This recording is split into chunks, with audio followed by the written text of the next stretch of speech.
Bien, je vous remercie pour votre question en ce qui concerne. C'est une question stratégique sur l'avenir du Maroc.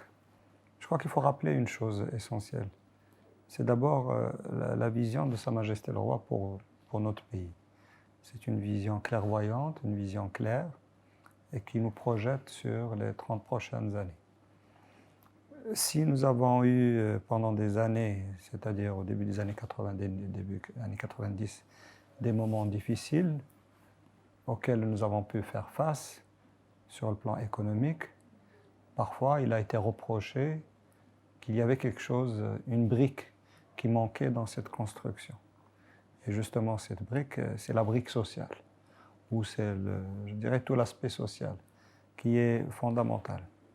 Je crois que tous les États, à travers les différentes interventions qui ont eu lieu pendant cette journée et demie, sont d'accord sur une chose, c'est que nous devons nous concentrer sur le facteur humain, sur le capital humain, en d'autres termes sur les ressources humaines, parce que finalement la valeur ajoutée, elle est créée entre autres par les humains, par l'être humain, par les ressources humaines. Et c'est là où on vient à des questions stratégiques, telles que la santé et l'éducation.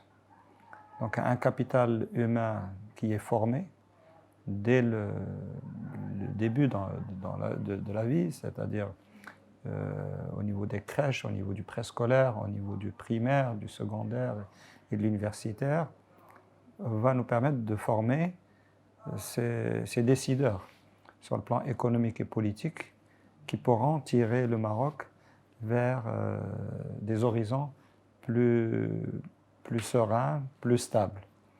Et je crois qu'aujourd'hui, la politique de l'État, telle qu'elle est déclinée par le gouvernement, c'est d'essayer de compenser ce qui manquait un peu peut-être dans les systèmes antérieurs.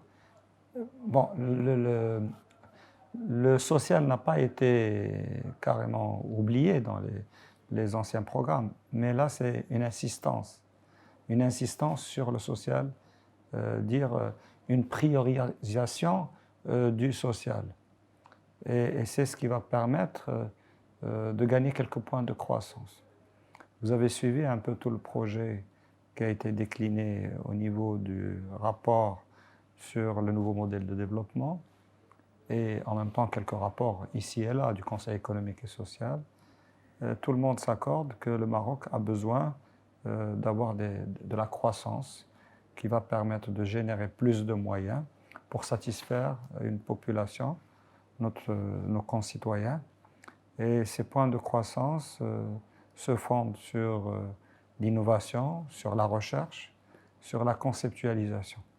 Et je crois que ce rapport a le mérite d'avoir conceptualisé ce qui doit se faire pour l'avenir, dans différents domaines, parfois sans rentrer dans le détail de la mise en œuvre, comme l'a dit M. Cheikh Ibn Moussa, qui nous a honorés par sa présence.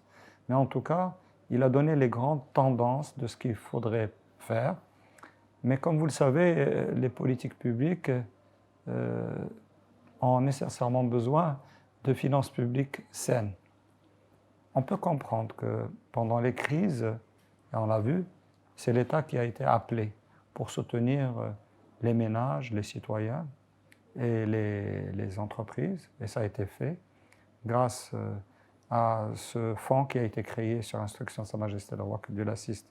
C'est le fonds de la Covid-19, où nous avons pu mobiliser des ressources suffisantes et qui ont été mobilisées auprès du privé et auprès du public.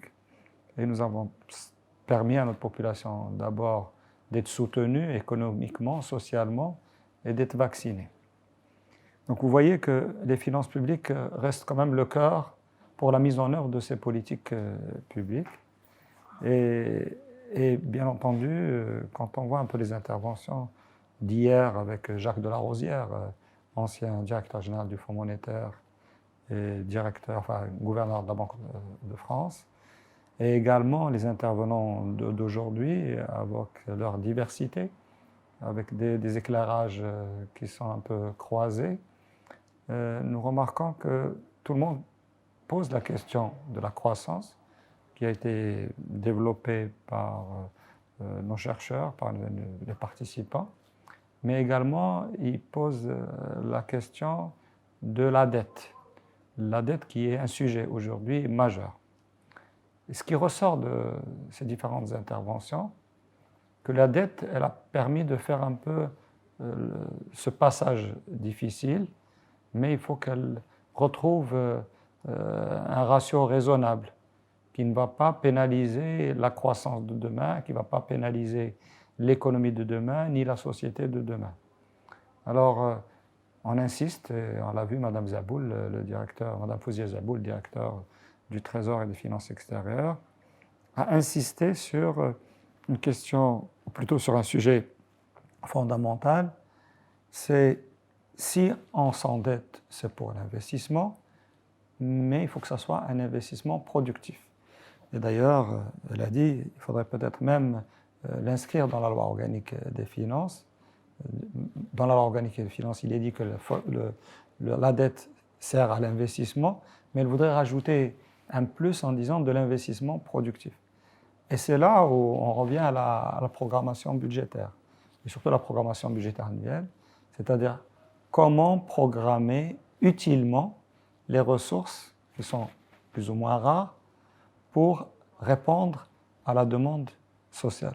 Donc ce sont ces sujets-là qui ont été discutés, qui nous donnent quelques pistes ou quelques solutions.